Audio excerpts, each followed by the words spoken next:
Hi everyone, I don't know if you're ready for this. Let's see it. Alright, so I hope you can guess what we're going to talk about today. As after seeing all this stuff on here, it's something that's very important that we do and also very exciting. So I hope you guys can guess.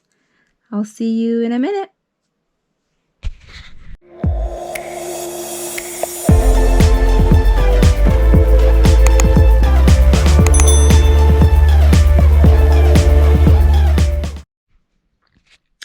Alright guys, so welcome back to my channel. Today's a very important day, well actually tomorrow will be. So I'm just preparing all this stuff that I will need to bring my horse or move her around. She will be changing barn during this COVID to find a barn that's a bit more suited to our needs. It was something that was long coming, so I'm really excited to show you the new barn that I found. Which is more dressage focused and oriented, so that's going to be awesome. But before all of that fun stuff, we have to go through basically the not so fun stuff, which is getting her ready and moving her to the new barn and gathering all these little things and make sure that this whole move is a success. It's something that usually tends to really stress me out, everything that has to do with moving my horse and everything. Just I guess because I had really bad experiences.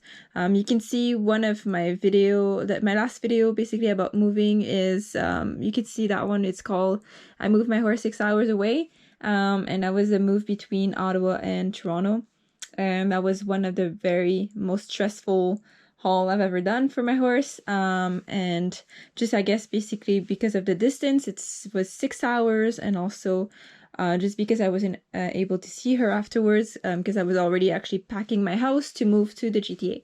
So that's probably why I'm a bit PTSD when it comes to moving my horse, and it really stresses me out. So this time I decided to go and try a foolproof method here and just try to go step by step.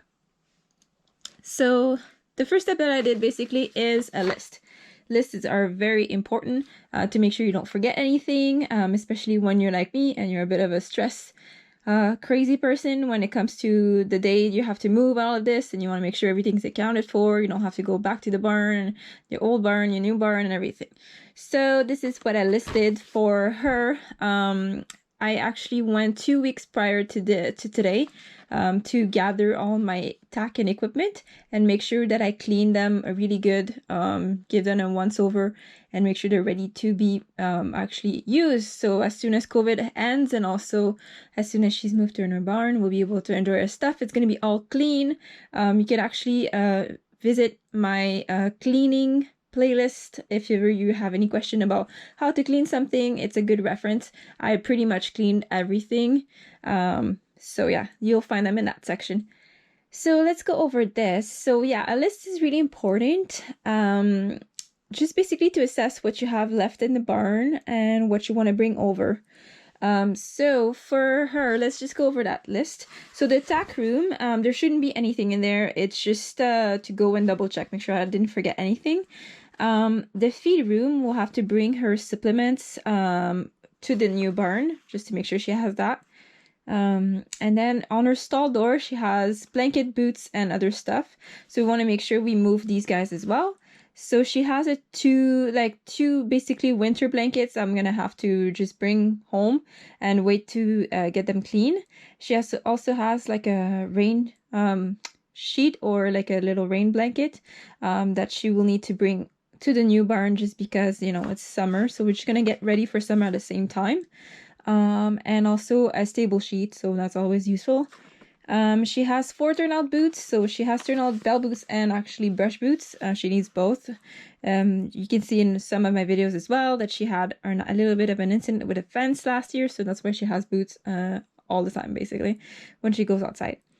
And she also has her halter, lunge, her little lead rope as well. And she has a nameplate that I want to take with me, so I'll need probably to bring the drill kit and make sure we bring those with us. One of the things that I did for this list, so this one is my old barn, so what I have to check out for, and then this is for my new barn. And I want to make sure I bring basically the food directions and directives and the portions and everything, and make sure that they are aware what she eats and how much she eats. She has to bring her fly sheet, which she didn't have to use so far. It's pretty, yeah, it's not really buggy right now, and it's actually we're in a cold advisory, so it's actually freezing outside right now, even though we're in May. So yeah, we'll bring the fly sheet with us. She'll need a ring sheet because it's summer, well, spring, summer, so we'll need that. She'll need a stable blanket, and a stable, yeah, the stable blanket and a sheet, and her halter, lunge line, every equipment I will need to get her lunged, just in case she needs to be lunged over there. And yeah, always bring extra plastic bag. That's like a must. You never know what you can just toss in there real quick, so you kind of need to bring plastic bags with you. So yeah, you can see all this mess. I have to like basically clean all of that up, and I've actually made a little system that I'll basically put things in 2 different bins. One is going to be for me and one is going to be for her. Can you guess which one's going to be her color based on all the color here, the color palette? So I'll just show you.